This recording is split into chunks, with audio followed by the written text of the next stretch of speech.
On a warm evening in Austin, 2019, 32-year-old Daniel Mercer left his apartment just after 4 p.m. His car remained parked, untouched. His phone showed a voicemail he never sent. Family members searched the streets, called every hospital, retraced his daily routes, but no trace surfaced. What lingered was a half-written message, the words breaking mid-sentence.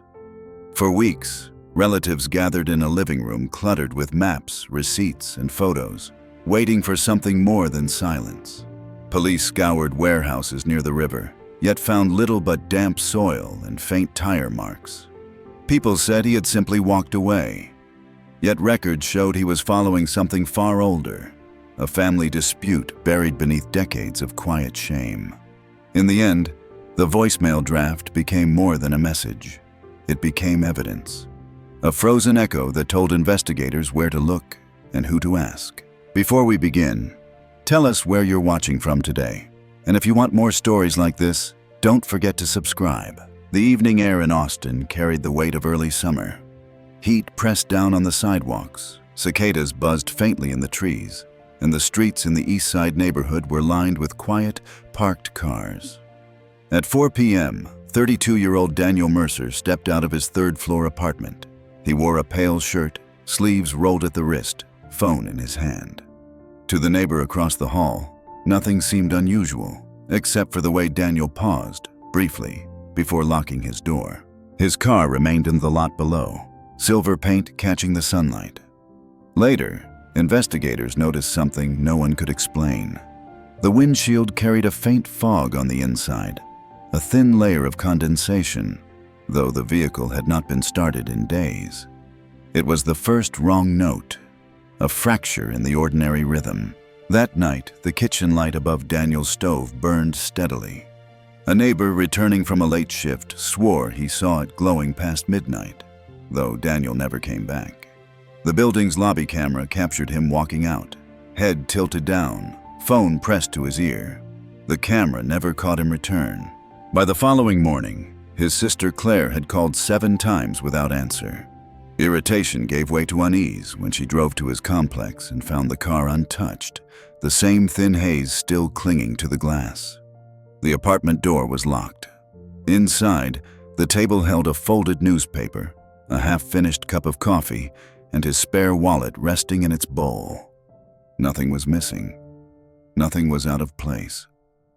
Yet the silence in the rooms felt deliberate, as if something had pressed pause. Michael Torres, his roommate, explained that he had come home late from work. The apartment was quiet, and he had assumed Daniel was still out. Now the silence seemed unnatural. He and Claire searched the rooms together. Drawers were closed, bed neatly made, curtains drawn. No luggage missing. On the counter lay Daniel's phone, its battery drained. When charged, the screen lit with a single message: draft saved. Inside was a voicemail recorded at 10:03 p.m. It lasted only a few seconds. "They know?" The voice cut off, swallowed by static. A faint metallic groan followed, like a door dragged shut across rust. For Claire, those 2 words were worse than silence. His voice trembled, as if caught in the act of warning. She played it again and again, convinced there was something hidden in the noise behind. Air hissing, metal grinding, breath stuttering. It was a map without directions, ending in a wall. Near the door hung a single brass key. She had seen it countless times, never asking what it unlocked. It was not for the apartment, not for the car, not for any lock she knew. She reached for it, cold and heavier than expected. From that moment forward, it would become the object she carried everywhere. The one solid trace left in her hand. Police noted the details with routine precision. Car untouched. Apartment orderly. No forced entry. No outgoing calls past 9:45 p.m. The voicemail recorded at 10:03 p.m., unsent. The brass key photographed but dismissed as irrelevant. Too ordinary, they said. They placed it back on the hook, where it swayed faintly each time someone crossed the hall. 2 days later, news outlets ran the first alert. A missing Austin resident, last seen leaving his apartment. His photo spread across television screens, Square jaw, short brown hair, eyes fixed directly at the camera. Beneath the image, the word missing. Friends speculated. Some believed he had chosen to leave. Others whispered debts, affairs, or private troubles. Yet financial records showed stability, his bank account untouched. His calendar included a work meeting the next morning, no cancellations, no indication of departure. If Daniel had walked away, he had done so leaving every anchor behind. Claire refused that version. She gathered relatives at the family home, just outside the city center. Maps spread across the dining table. Daniel's regular routes circled in red. Lists of hospitals, shelters, bus stations scribbled on loose paper. The brass key lay at the center, a strange compass pointing nowhere. Michael pinned call logs to the wall. Claire played the voicemail for them once. The silence that followed pressed heavier than grief. From that moment, the case was no longer only about a missing man. It was about the voicemail that stopped mid-sentence, the condensation trapped in glass, the key with no lock.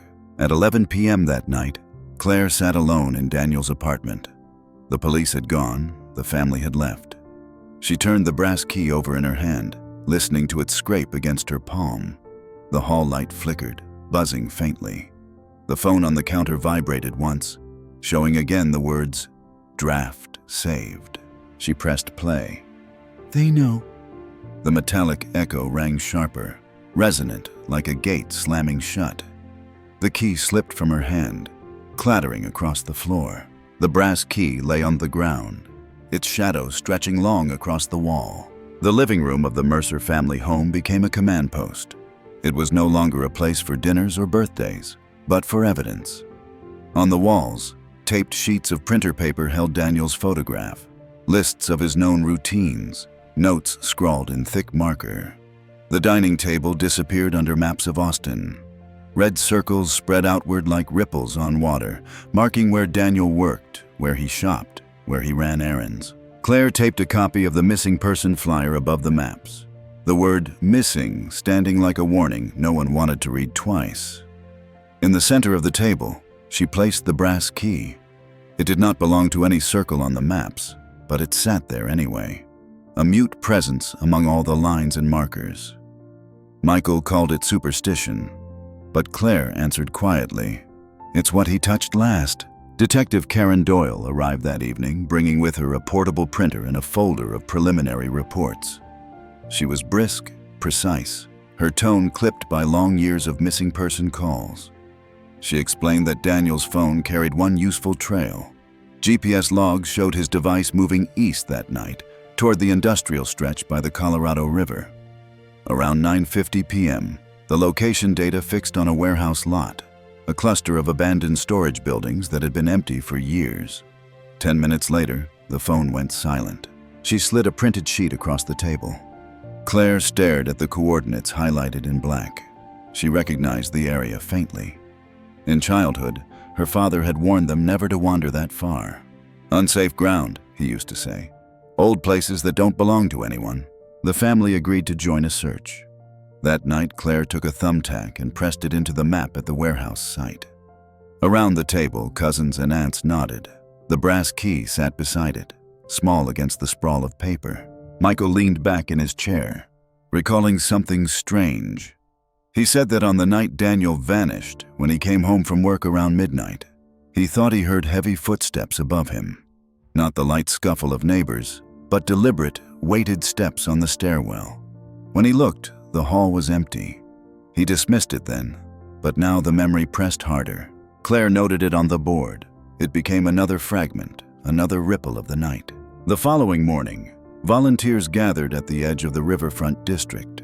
Flashlights in hand, they moved between the silent warehouses. Rusted gates stood crooked, weeds sprouting through cracks in the asphalt. The air smelled of damp concrete and oil, as though the buildings themselves still exhaled fumes from the industries long gone. Police swept the perimeter, finding little beyond graffiti and trash. But one detail made them pause. On the side of a loading dock, tire impressions curved sharply into gravel, then stopped. Not the mark of a parked vehicle, but of something pulling in quickly, braking hard.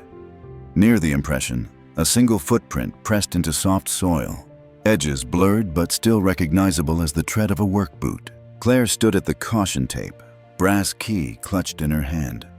The scene looked like an outline left unfinished. A car pulling in, a door opening, a foot stepping down. Then the trail stopped. Detective Doyle knelt by the marks, recording photographs. "It's consistent with the phone data," she said, "but we'll need more." Later that day, Claire pinned a fresh sheet to the board in her family's living room. She drew a red line from Daniel's apartment to the warehouse district. At the end of it, she taped a printed photo of the tire impression. Below it, she taped a smaller photo of the brass key. No one said anything, but everyone watched the key as though it might suddenly explain itself. That night, Michael admitted he was uneasy. He explained that when he first checked Daniel's phone, before police arrived, he noticed the draft message had refreshed itself twice.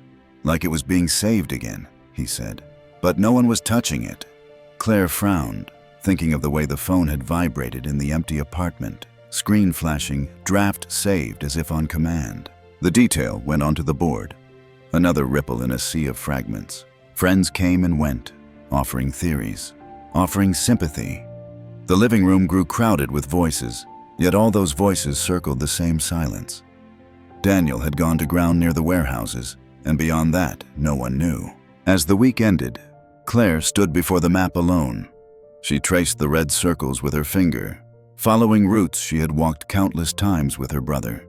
His life in ordinary loops, grocery store, office, apartment, coffee shop, suddenly bent outward to that warehouse lot, as if pulled by a force no one else could see. The brass key reflected the lamplight, lying flat on the table. Its grooves caught the light in patterns, shadows rising and fading. Claire leaned closer. For a moment she imagined the ridges etched into the map itself, carving a path through red circles and black lines. The sound of the key dropping echoed in her head, a hollow metal ring. She thought of Daniel's last breath on the voicemail, the words cut off by static. Together they formed a sentence that had never been finished. She pinned one more note above the warehouse photo, "Search Zone." The key stayed beneath it, still cold, still waiting. The room settled into silence, and the only movement was the faint swing of the keychain hook when the air shifted. The key's shadow stretched long across the paper map, black and thin as a fracture line. The warehouse district along the Colorado River had once been the heart of an industrial artery, feeding freight in and out of Austin. By 2019, it was an abandoned grid of concrete shells and corrugated metal siding. Windows had long since shattered, replaced by jagged frames of glass. The silence around it was heavy, broken only by the wind dragging across loose sheet metal. On a gray morning, police and volunteers assembled at the largest structure, a storage hangar scarred with graffiti and vines. The family was allowed beyond the first line of tape. Claire walked carefully, brass key in her pocket, as if its weight belonged to the place. Michael trailed close behind, scanning the cracked pavement. Detective Doyle raised her voice over the shuffle of boots. "We're looking for anything unusual, fabric, impressions, anything out of place." Teams split off, moving into the shadows of the hangar. Inside, the air was damp and metallic. Puddles lay in shallow dips on the floor. Rust spread like bruises across beams. In one corner, someone had left a faded wool cap, soaked through, its fabric dark and slick with rain. An officer bagged it quietly. A few feet away, tire marks cut into the dust, looping back on themselves as though a car had entered quickly and stopped. Claire crouched at the threshold, staring at the marks. They looked incomplete, beginning without end. She pulled the brass key from her pocket, running her thumb along its grooves. The key caught the morning light, reflecting thin glimmers onto the floor. A call came from an officer near the side door. Mud clung to the frame, and the impression of a boot heel pressed into the earth just outside. Detective Doyle examined it, then ordered a forensic sweep. Soil samples were taken and photographs snapped. The officer glanced at Claire and explained softly, "This matches the type of clay found along the riverbank." Later, back at the apartment, investigators confirmed what Claire already felt. The mud on the sole of Daniel's spare shoes found in his bedroom, carried the same dense clay, the kind that stuck and dried with a pale crust. He had been here. At the edge of the property, near a rusted fence, stood Samuel Hicks, the night caretaker who had lived in a trailer beside the warehouses for years. He was wiry, skin weathered like the concrete walls he watched over. His eyes shifted constantly, scanning shadows even in daylight. "I heard something that night," he told Doyle. His voice was low, half-whisper, as if speaking too loudly would summon it back. Engine revved, sudden, then a slam. Door, maybe. Metal on metal. He hesitated. And a voice.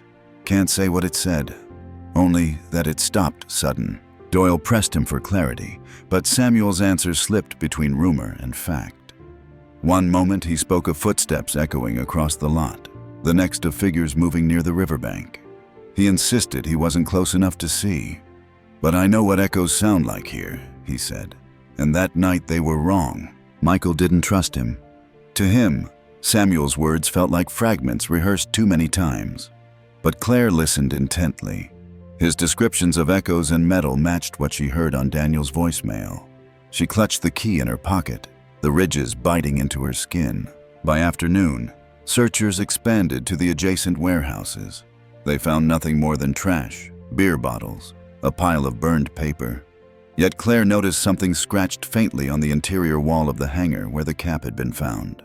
She leaned close, tracing the marks with her fingertip. The letters were jagged, scrawled with charcoal or stone. She could make out 3 words before the rest faded into smears. "They are here." The officers photographed it. One suggested it was old graffiti, unrelated, but the letters looked fresh, the lines cutting clean through the surface dust. Claire said nothing, only pressed the key harder in her fist. That evening, the Mercer family reconvened at home. On the evidence board, Claire pinned photos of the wool cap, the tire marks, and the boot impression. She drew a line back to Daniel's shoes, circling the match.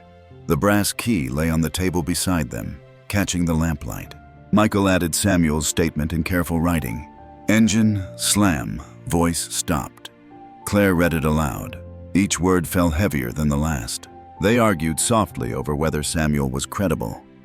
Some thought he was feeding them half-truths, clinging to the attention. Others believed he knew more than he would say. In the end, the board carried his words anyway, written in black ink like every other fact. That night, Claire dreamed of the warehouse wall. In the dream, the scrawled letters pulsed as though written fresh with each blink. When she woke, her hand reached instinctively for the brass key. It was still there, still cold. Detective Doyle returned with preliminary lab results. Soil samples matched. The boot tread was consistent with Daniel's size. "It places him there," she explained. "But it doesn't tell us what happened after." Claire nodded, though her gaze lingered on the board. The case wasn't only circling the night of disappearance, it was circling a place. A warehouse no one claimed, watched by a man who spoke in whispers, marked by words no one admitted to writing. By the end of the week, the Mercer living room looked less like a home and more like an archive. Sheets of paper rustled each time the air conditioner clicked on, the maps trembling under their own weight. At the center, the brass key reflected the lamplight, its shadow stretching across the table. The shadow fell directly over the warehouse coordinates. The warehouse search left more questions than answers. By the 4th day, Detective Doyle shifted focus toward digital evidence. She believed if the physical trail ran cold, the machines might still speak. Police technicians pulled footage from the traffic cameras near the river district. Most files loaded without issue. Cars drifting through intersections, headlights in rows. But the 10-minute window when Daniel's phone last signaled was missing. It was not a blank frame or corrupted file. It was gone, cleanly excised. Doyle frowned as she scrolled through the timeline. At 9:47 p.m., footage showed 2 cars passing the Main Street intersection. At 9:57 p.m., it resumed with an empty road. In between, the feed was empty, as if erased by deliberate hands. At the Mercer home, Claire listened as Doyle explained. "We're running server checks, but the logs indicate a manual deletion. Someone accessed the archive remotely." Her words landed heavier than the printed report she slid across the table. Claire stared at the highlighted line. Access override recorded, 9:59 p.m. Michael spoke first, anger rising in his voice. "So someone knew exactly when to cut it?" Doyle nodded.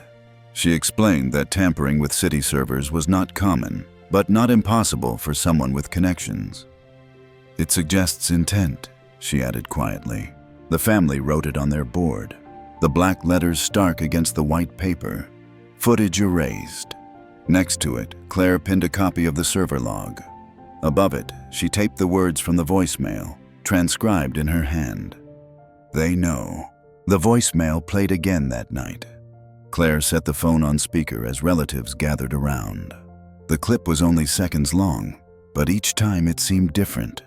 The metallic groan at the end now felt sharper, more distinct, like a door dragging over concrete. A cousin insisted it sounded like a gate slamming. Michael thought it was the squeal of steel hinges, but all agreed the sound belonged in a place like the warehouse, not an apartment. Claire sat with the brass key on her palm, staring at it while the voicemail looped. She had once thought of it as useless, a leftover trinket Daniel refused to throw away. Now it pulsed with significance. She placed it next to the photo of the erased server log, as though key and log belonged in the same file. Later that evening, Detective Doyle questioned Samuel Hicks again. The caretaker leaned against the fence outside his trailer, cigarette smoke curling in the dark. His testimony wandered between concrete and spectral. He said he'd seen shadows moving near the warehouse wall the night Daniel disappeared. Not figures exactly, but something shifting against the light. Doyle pressed him. "How many?" Samuel shrugged. "Could have been one, could have been more. The sound carried, voices carried. I can't tell if they were real or echoes." His eyes flicked toward the river as he added, "Sometimes this place keeps voices longer than it should." Claire, listening nearby, shivered at the phrasing. Voices longer than they should. She thought of Daniel's voicemail, preserved past the moment he could speak. When Doyle mentioned the erased footage, Samuel chuckled without humor. "Doesn't surprise me. These warehouses were tied to things back in the 90s, freight that didn't belong on any ledger. People kept files, sure, but those files burned. All that's left is the walls." His words hung between confession and story, impossible to verify. Michael muttered that the man was inventing ghosts. Yet Claire found herself noting down his phrases, his descriptions, half factual and half myth, felt closer to Daniel's message than anything else. The next day, Doyle brought the family into the station to listen to audio analysis. Forensic techs had run spectral tests on the voicemail.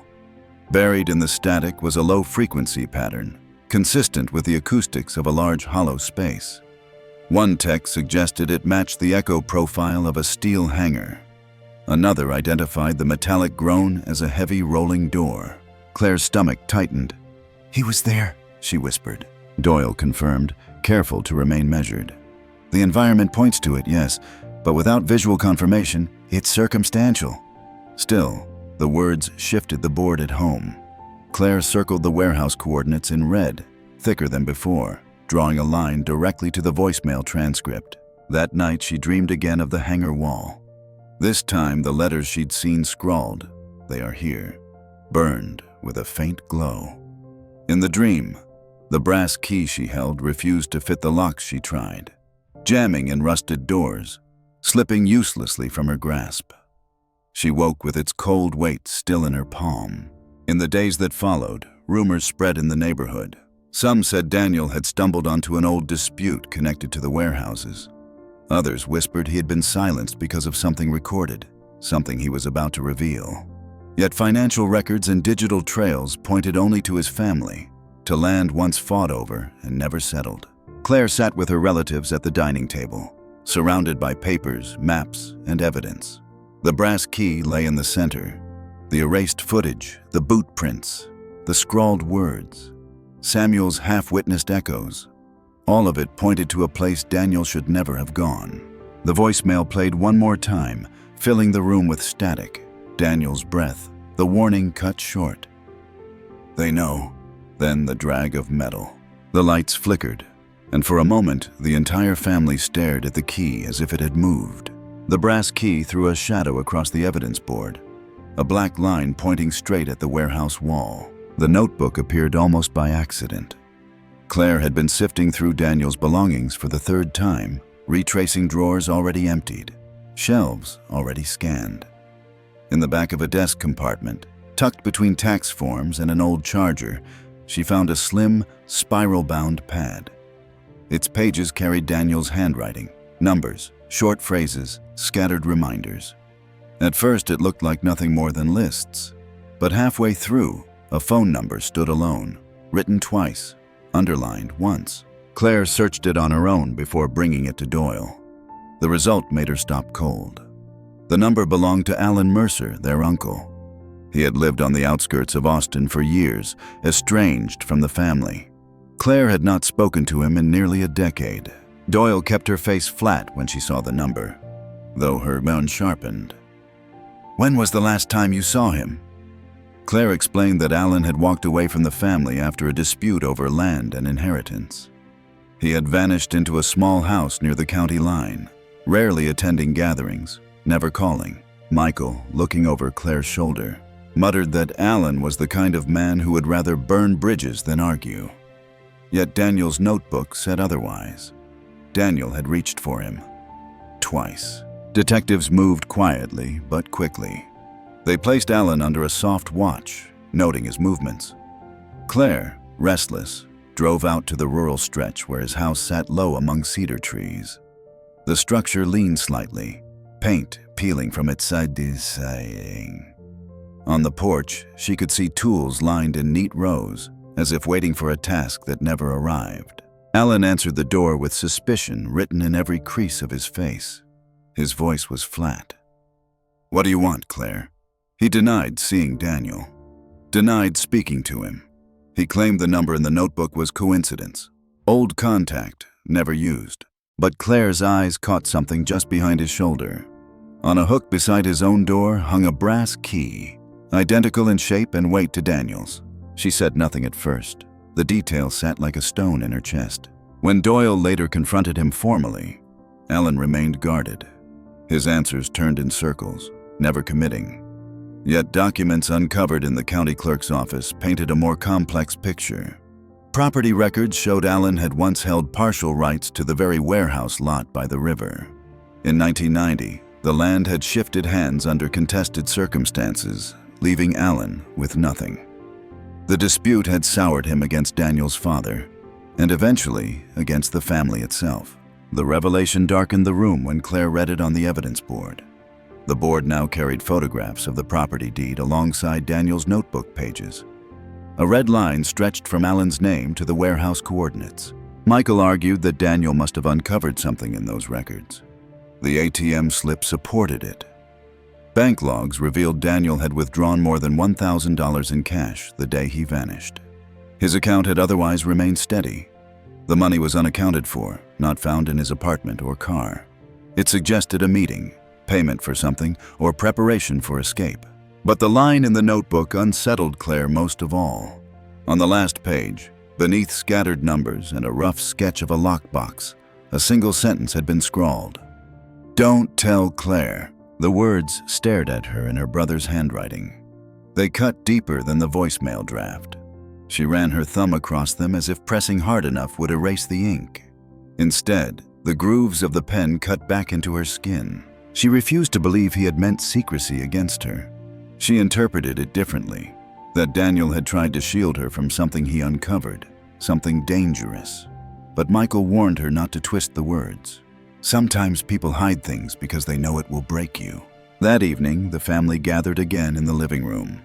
The board now showed Alan's face, an old photo from a holiday before the fracture. Next to it, the warehouse deed. Below, the ATM slip pinned with a thumbtack. In the center, Claire placed the brass key, its shadow reaching toward Alan's photograph under the lamplight. Detective Doyle addressed them all. Alan denies involvement, but circumstances link him to the warehouse, to the number, and now to Daniel's last movements. We need evidence that ties them more tightly. Her words carried a deliberate weight, one step short of accusation. Claire thought of Samuel Hicks, of his murmured stories about the warehouse being a place no one touched since the 90s. She thought of the erased footage, the scrawled wall, the voicemail that sounded like a door, and now Alan, with a matching key, standing inside a history of property disputes. The case was no longer simply about Daniel missing. It was peeling back layers of a family wound that had festered unseen. Outside, the night deepened. The living room windows reflected their faces back at them, pale against the board of evidence. Claire's reflection merged with a photo of Alan. She tightened her grip on the notebook, her eyes fixed on the words that told her she should never have been involved. In the silence that followed, the key gleamed under the lamp, and its shadow seemed to stretch farther than before, crossing from the maps to the deed. From the warehouse coordinates to Alan's name, the shadow of the brass key reached Alan's face on the board. Alan Mercer agreed to a formal interview 2 days later. The setting was a neutral office inside the precinct, stripped of distractions, the hum of fluorescent lights filling pauses. Detective Doyle asked questions in her measured rhythm, her pen scratching quietly across a legal pad. Alan sat stiff, his heavy coat draped over the back of the chair. His answers came clipped, almost rehearsed.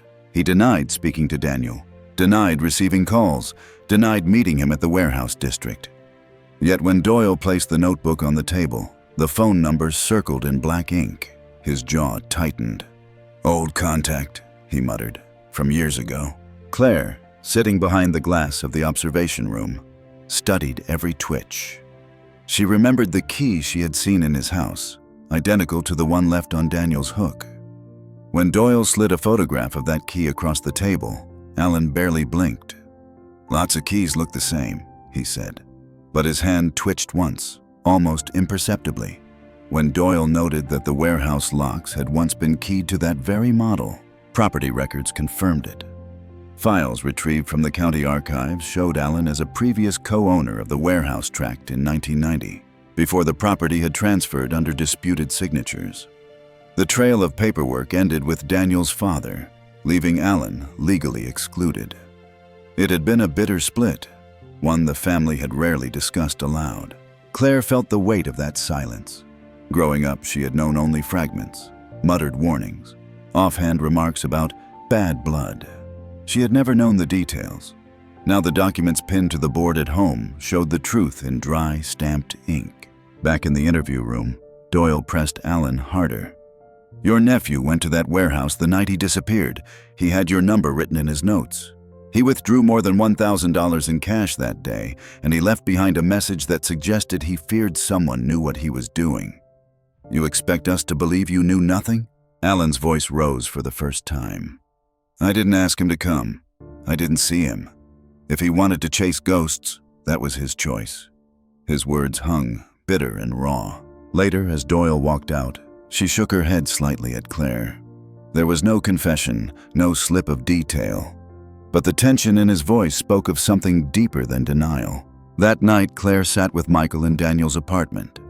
The brass key lay on the table between them, its metal dulled by fingerprints. Michael poured coffee into paper cups and stared at the object as though it might split open. "If Alan had the same key," he said, "then Daniel knew it meant something. He wasn't carrying it for no reason." Claire nodded. She turned the key in her fingers, watching its grooves catch the lamplight. "It has to open the warehouse," she said quietly. Michael shook his head, or something inside it. The conversation was cut short by the phone. A call came through on Claire's cell. The number was withheld. She hesitated, then answered. The line carried static, then a voice, low and deliberate. "Stop digging, or you'll join him." The words froze her. Michael grabbed the phone, but the line was already dead. They reported it immediately. Doyle filed it under harassment, but treated it with care. Calls without caller ID were difficult to trace, but she reminded Claire not to underestimate their weight. "It means someone is watching," she said. Claire wrote the words on a slip of paper and pinned it to the board at home. The brass key sat below it, as if the two were connected. The next day, Doyle reviewed evidence again with the family. "The voicemail draft," she explained. "The erased footage, the soil samples, the notebook, all of it points to Daniel uncovering something tied to the warehouse and your uncle's history with it. but we don't yet know what he found that night, or why it stopped him mid-sentence. Samuel Hicks was questioned again. This time his tone was stranger, softer.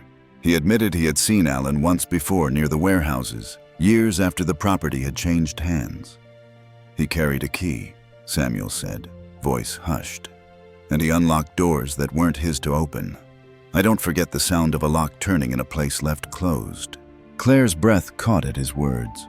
Whether Samuel was spinning story or truth, it echoed too close to reality. By the week's end, the board in the Mercer living room looked like a lattice of red and black lines. Daniel's photo at the center, strings stretching to the warehouse, to the erased video, to Alan's number, to the cash withdrawal, to the anonymous threat. And beneath it all, the brass key rested in a dish, its shadow sliding across the papers each time the lamp shifted. Claire touched it one last time before leaving the room that night. The grooves were sharp against her skin, as though cut with intent. She imagined the sound it would make in the right lock. The echo of tumblers turning, the final truth waiting behind a door no one wanted opened. The phone vibrated again on the table, the screen lighting with 2 words, draft saved. The brass key gleamed under the lamp, its shadow stretching toward the taped words on the wall. Stop digging or you'll join him. The search shifted again when Daniel's car finally surfaced. It wasn't found in the lot beside his apartment, nor near the warehouse district, but parked in a strip of asphalt miles away, beside a shuttered grocery store on the city's edge. The silver sedan looked untouched, dust layering its roof, but the placement was wrong. Whoever left it there wanted it to disappear into the background of other abandoned vehicles. Detective Doyle arrived first. Claire and Michael followed minutes later. Police had already taped off the area. The car was locked, but not secured with the club Daniel usually snapped onto the steering wheel. Inside, the seats were clean, a faint smell of cologne still lingering. In the glove compartment, registration papers lay undisturbed. In the trunk, however, a folded sheet of paper waited, taped to the interior lining. Claire leaned forward as Doyle carefully removed it with gloves. The page carried only a scrawled address, written in Daniel's hand, an address no one recognized. Doyle read it twice before nodding to her team. "We'll check it tonight." Michael's voice was low, so he was headed somewhere else. "No," Claire said. Her hand tightened around the brass key in her pocket. "He was being sent." Forensic technicians dusted the page. Within hours, the lab confirmed fingerprints belonging to Alan Mercer pressed along the top edge. The discovery shattered any illusion of coincidence. Doyle showed the report to Claire with a calm face, but her eyes betrayed the weight of it. "It doesn't prove what happened," she cautioned, "but it ties him directly to Daniel's last movements." That night, the address led them to a house on the edge of a rural tract. The property had been abandoned for years, or so it seemed. Its windows were boarded, paint peeled to gray strips. Yet when officers forced the front door, the smell inside was recent. Stale coffee, smoke, dust disturbed. Rooms lay mostly empty, but not lifeless. A mattress leaned against one wall. A plate sat on a counter, crumbs hardened on porcelain. A bulb swung from a wire in the center room, its cord still warm when Claire reached to touch it. Someone had been here within hours, maybe minutes. Doyle instructed her team to sweep carefully. They found no sign of Daniel, but the atmosphere carried his absence like an imprint. On the floor, a scuff mark traced a line across the dust, as if a chair had been dragged. Near the window, a boot print pressed deep into the floorboards. The tread was heavy, distinct. Claire wandered through the hallway, fingers brushing against peeling wallpaper. In her pocket, the brass key shifted with each step, striking her leg. She pulled it out, holding it against one of the doors. It didn't fit, but the sound of its teeth scraping the brass knob made her skin crawl. Michael called her over to the kitchen. In the ashtray lay the remnants of a cigarette. He lifted the filter with a gloved hand, staring at the faint smudge. Doyle bagged it, promising to test for DNA. The house was silent when the officers left, but its silence felt staged, as if objects had been arranged to mimic abandonment.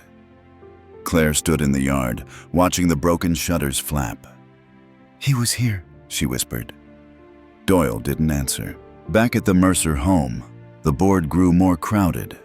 A photograph of the car joined the wall, pinned with red string to Daniel's notebook and the warehouse deed. The scrawled address was copied and taped beside it. Beneath it, Claire placed the brass key again, aligning its shadow across the note. Michael opened the notebook, showing Claire a taped photograph tucked inside. It was old, brittle around the edges. It showed their father and Alan, standing side by side as young men in front of the very same warehouse. Alan's hand rested on a heavy chain wrapped around the door. Their father held a set of keys.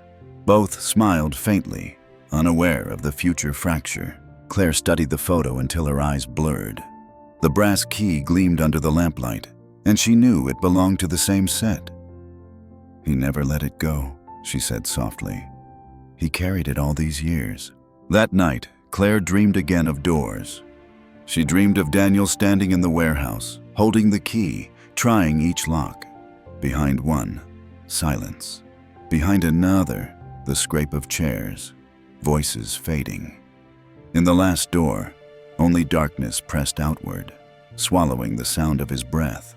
She woke with the key clenched so tightly in her hand that its grooves had left marks across her palm. The next morning, Doyle confirmed the lab report. Fingerprints on the note belonged to Alan Mercer. The boot print in the house matched the same size and pattern seen at the warehouse lot. The cigarette butt carried traces of his DNA. The evidence pointed like a compass needle straight at him. Yet the case still lacked its center. No body, no direct act captured. Only shadows of presence, echoes of steps, fingerprints on paper. In the Mercer living room, Claire stared at the evidence board. The brass key lay on the table, its shadow cutting across the photograph of her uncle. The bulb in the photograph of the house hung mid-swing, frozen in a police snapshot. Its shadow cut the room like a pendulum. The breakthrough came from Daniel's laptop. It had been collected in the early days, a slim silver machine sitting quietly on his desk. At first, investigators found nothing. Routine emails, work files, a calendar filled with meetings and errands. But buried inside a partitioned folder was a block of encrypted data. The police lab flagged it, but lacked immediate access. Claire pushed for a second review. She knew her brother had dabbled in software long enough to hide things, not as a criminal, but as a man who trusted only secrecy. When the technician finally cracked the layer, the files unfolded into scanned documents, dates stretching back to 1990, property deeds, court filings, letters stamped with county seals. At the center was a single deed transferring ownership of the warehouse tract. The document bore the signature of Claire's father, but the technician highlighted anomalies. The curve of the pen, the spacing of letters, the pressure points, hallmarks of a forgery. The signature was not authentic. Claire stared at the digital copy, her throat dry. "He was looking into the old dispute," she whispered. "That's why he was there." The files linked Daniel's father and Alan in the same tangled history. In 1990, the warehouse lot had been subject to a trust agreement, supposedly settled, supposedly forgotten. But the forged signature had tipped balance, stripping Alan of his share and delivering everything to Daniel's father. Alan had walked away bitter, but apparently never let it rest. At the family home, Claire printed the documents and pinned them to the board. Strings stretched outward. Daniel's notebook to Alan's number. The warehouse to the forged deed. The ATM slip to the address scrawled on paper. In the middle, she placed the brass key. Its shadow fell directly across the forged signature. Detective Doyle reviewed the evidence with her careful neutrality. "Forgery is a crime," she said. "But it doesn't tell us what happened to Daniel. It tells us what he may have discovered." Michael shook his head. "It tells us motive." Claire said nothing. She turned the key over in her hand, feeling its grooves press deeper each time. That evening, Doyle returned to Samuel Hicks. The caretaker sat on the steps of his trailer, watching the warehouses through the dusk. His cigarette burned low, his eyes fixed on the rusting metal doors. "You know about the property," Doyle said. Samuel gave a dry laugh. "Everyone around here knew. People argued over dirt and deeds like it was gold. Back then, men came with trucks, with crates. Not everything was logged. Some of it was buried." "Buried?" Doyle asked. Samuel shrugged. I saw them one night, late, a box, metal, heavy. They dragged it near the warehouse. Said it was nothing, but the sound it made when it hit the ground. Hollow, like it was full. He paused, flicking ash. I reckon that box is still there. But maybe someone didn't want Daniel asking where. His words hovered between story and fact, like everything else he said. But they settled into Claire's thoughts, refusing to fade. That night, she dreamed again. Daniel kneeling in the dirt, his hands brushing soil away from a metal box. The brass key in his grip, pressing against a lock that refused to turn. She woke with her pulse racing, the key still clenched in her palm. Back at the lab, technicians confirmed metadata from the laptop files. The forged deed had been scanned within the last month. Daniel had opened it days before his disappearance. He hadn't just stumbled on old records. He had been actively investigating. Claire pinned the forged deed to the board, her handwriting below it sharp and dark. He knew. Michael added Samuel's words in smaller letters. Box buried by warehouse. The evidence now reached deeper than absence. It stretched into history, into a feud that had festered for nearly 30 years. The disappearance no longer belonged only to the present.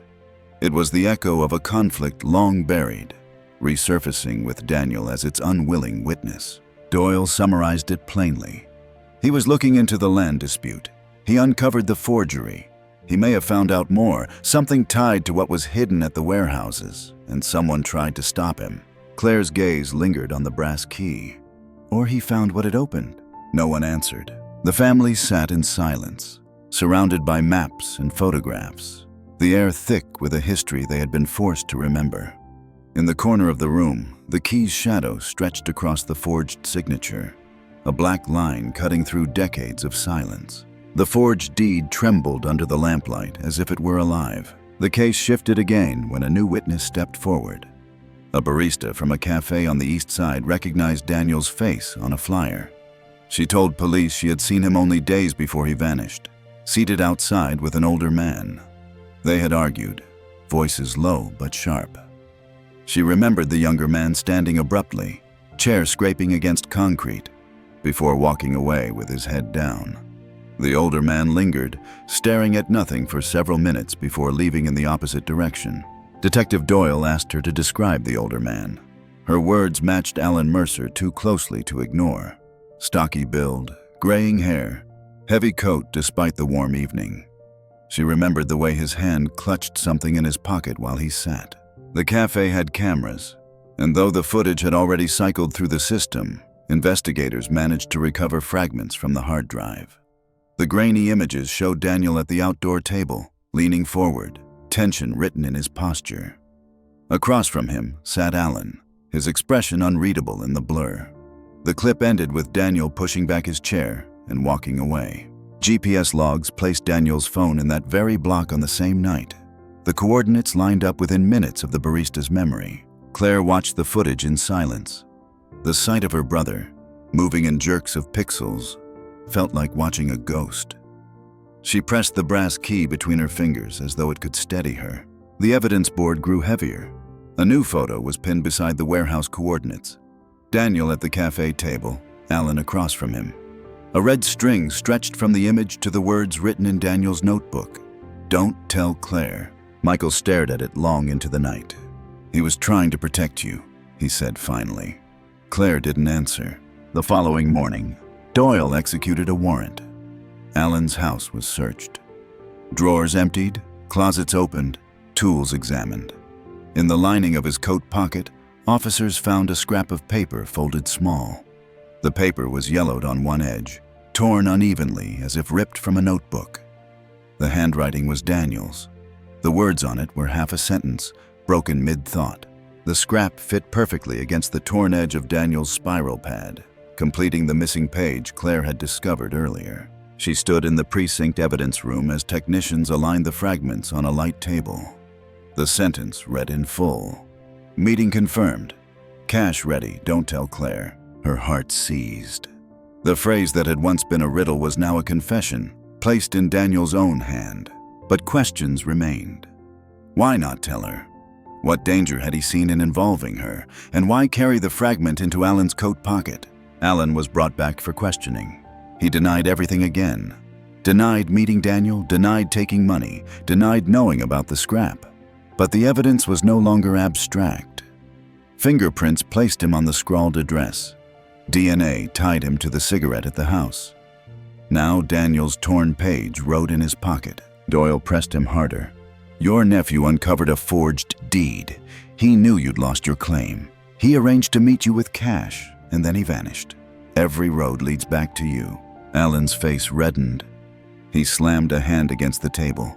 You think I wanted this? That I needed his money? You have no idea what was buried back then. The words spilled without warning. The room stilled. Then tell us, Doyle said evenly. But Alan closed in on himself. Lips pressed thin, eyes refusing to meet hers. The silence that followed was louder than any denial. Back at the Mercer house, Claire stared at the evidence board. The brass key lay beneath the photographs, its shadow stretching across Daniel's torn words. She remembered Samuel's voice, about boxes buried by the warehouses, about echoes carrying too far. She wondered if Alan's silence was fear, not guilt. Fear of something that had been hidden long before Daniel was born. That night, she dreamed of her brother again, seated across a table in a cafe. He slid the notebook toward her, words scrawled across the page. But each time she tried to read them, the letters rearranged into something else. Don't tell Claire shifted into don't trust Claire, then back again, until she woke in the dark with sweat chilling her skin. The brass key rested on the nightstand. In the lamplight, its shadow stretched not toward the wall, but across her pillow, long and black, as if pointing to something just beyond reach. The torn page lay in the evidence bag, a fragment of warning, now a weapon. Alan Mercer's arrest came without spectacle. No sirens, no spotlighted chase, only the quiet weight of inevitability. Detectives approached his weathered house at dawn, the grass wet with dew, the porch light still burning. He opened the door in his coat, as if expecting them. He didn't resist, only lifted his hands as though surrender had been rehearsed. Claire stood at her window miles away when she heard the news. For days, she had imagined the moment as triumph, yet what filled her chest was hollowness. She knew the arrest was not an ending. It was another turn in a spiral. At the station, Alan remained calm. He denied involvement again, but the evidence stacked higher. The fingerprints on Daniel's note, the cigarette DNA from the rural house, the forged deed resurfacing from 1990, and then the voicemail. Doyle explained to Claire and Michael how the voicemail could be admitted. It was brief, unfinished, but authenticated. Forensic analysts confirmed Daniel's voice with near certainty. The breath patterns matched. The background noise aligned with the warehouse's acoustic profile. The words carried weight. If something happens, look at Alan. Claire heard it played in full inside the sterile walls of the evidence room. The sound was harsher now, stripped of background noise. Daniel's voice shook, then faltered. The final word, Alan's name, landed like a stone. The metallic groan followed, the same as always, but louder, resonant. A door dragged into place. Her hands tightened around the brass key she still carried everywhere. The grooves cut her palm, anchoring her to the sound. Alan listened too, expression unmoved. But when the name left Daniel's lips in that clipped breath, a flicker crossed his face. Not shock, something darker, more resigned. He let out a short laugh, bitter as rust. He always had a dramatic streak, he muttered. Prosecutors built quickly, eager to move. The case had gained attention. News outlets swarmed the courthouse steps, microphones flashing as reporters spoke of a family feud turned criminal. Headlines read, "Missing Austin resident's uncle arrested in connection with disappearance." Inside, the courtroom was dim, wood panels gleaming under low light. Claire sat in the front row, notebook open in her lap, though she wrote nothing. The brass key rested inside her bag, wrapped in cloth. She thought of it as an anchor, though she never showed it. The prosecution began with the tangible. They displayed the forged deed, enlarged on a screen. pointing to anomalies in the signature.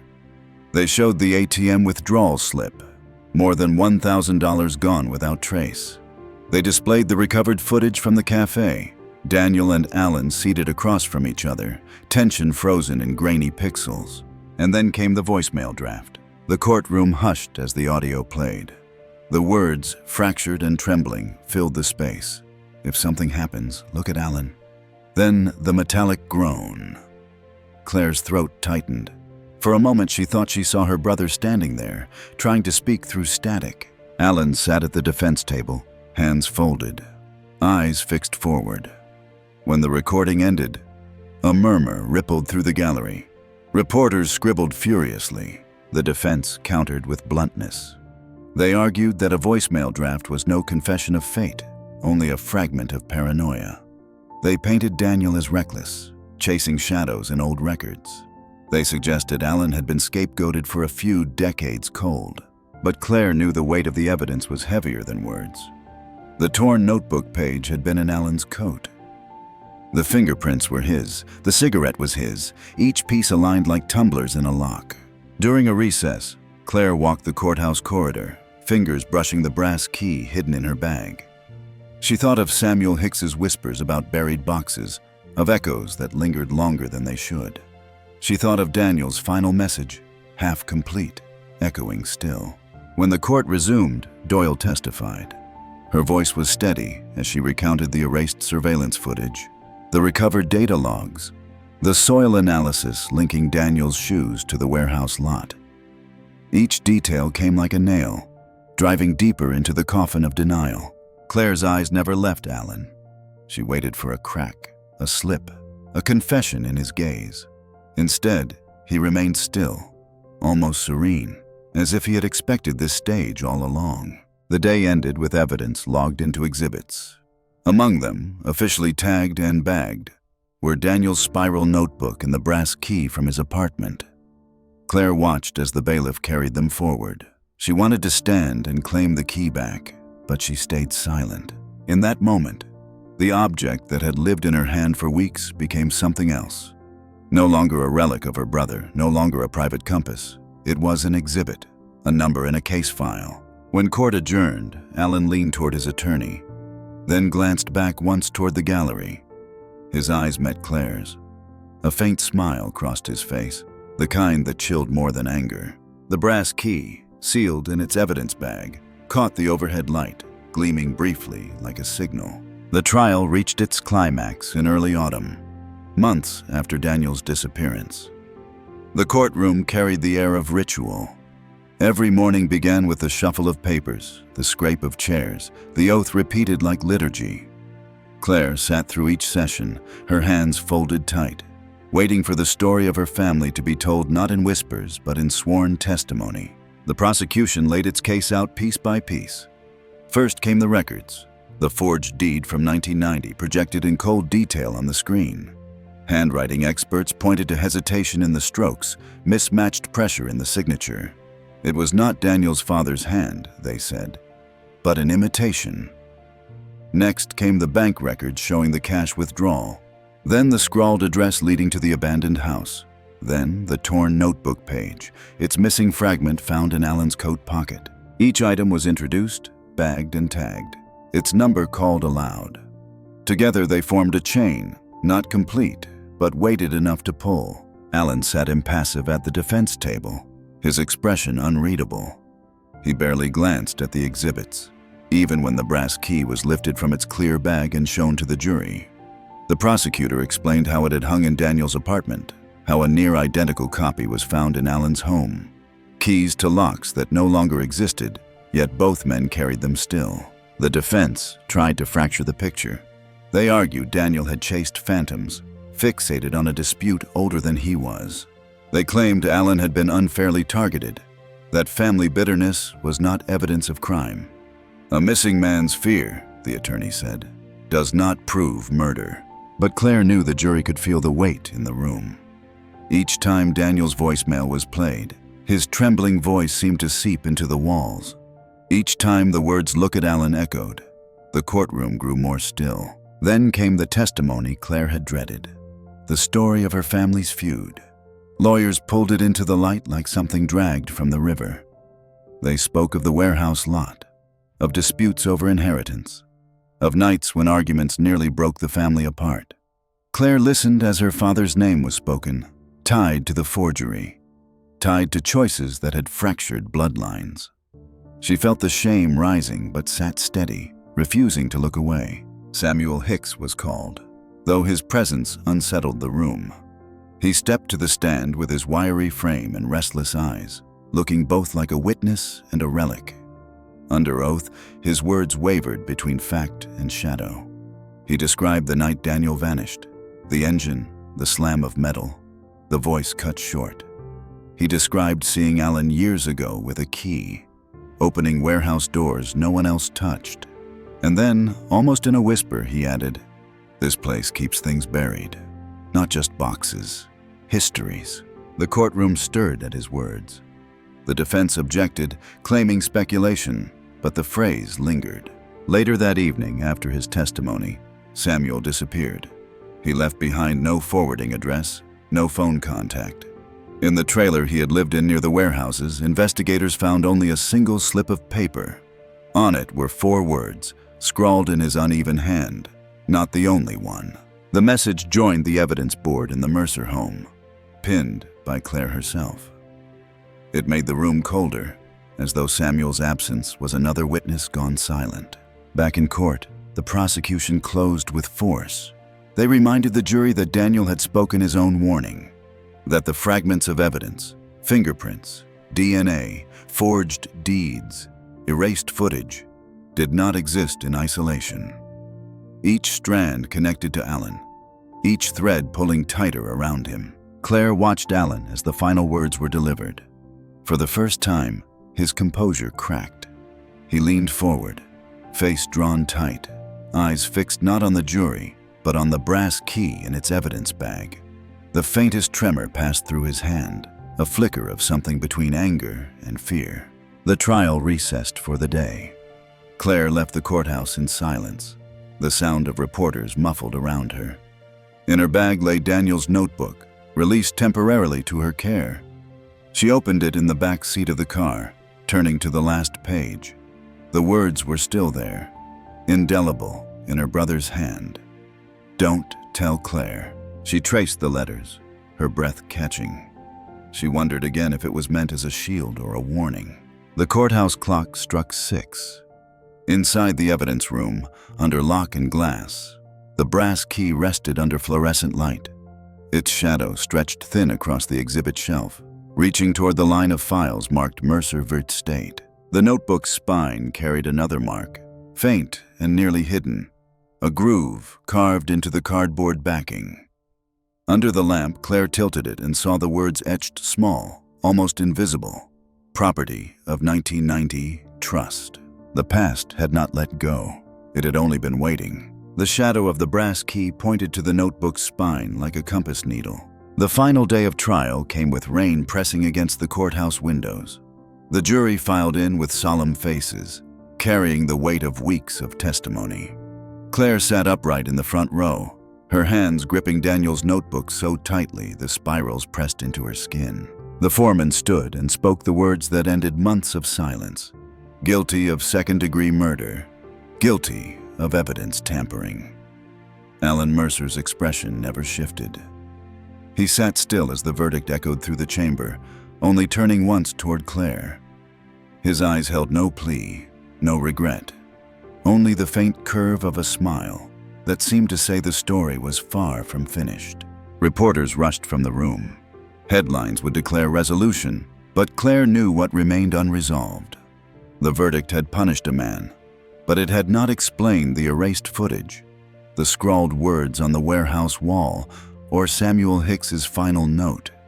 Not the only one. In sentencing, the judge spoke of betrayal, of a feud that had poisoned bloodlines. Alan was led away in chains, his heavy coat gone, his hands bare.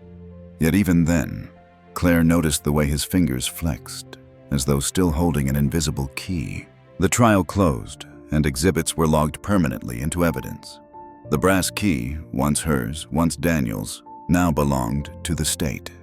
Tagged, bagged, placed in a drawer among countless other objects. But for Claire, it remained more than evidence. It was the last thing Daniel touched, the symbol of doors unopened, histories unburied. Weeks later, the Mercer home grew quiet again. The evidence board was dismantled, papers boxed, strings cut. Yet Claire kept two things on her own desk: the notebook and a photocopy of the brass key. Each night she opened the notebook, tracing the words, "Don't tell Claire," wondering if they were meant as protection or warning. She visited the warehouse district once more, standing at the chain-link fence with dusk falling around her. The buildings sagged, rust streaking their sides, puddles forming in uneven ground. The place looked dead, yet carried a pulse she couldn't ignore. She held the photocopy of the key in her hand, its grooves sharp even on paper. For a moment, she imagined turning the real key in some hidden lock, a door rolling open with a metallic groan, revealing what Daniel had found. She imagined the buried box Samuel had whispered about. The echo of histories kept silent. Her phone buzzed in her pocket. A new message arrived, number blocked. Only 3 words: "You stopped short." Claire stared at the screen until the rain blurred her vision. She slipped the paper key into her notebook and closed it firmly.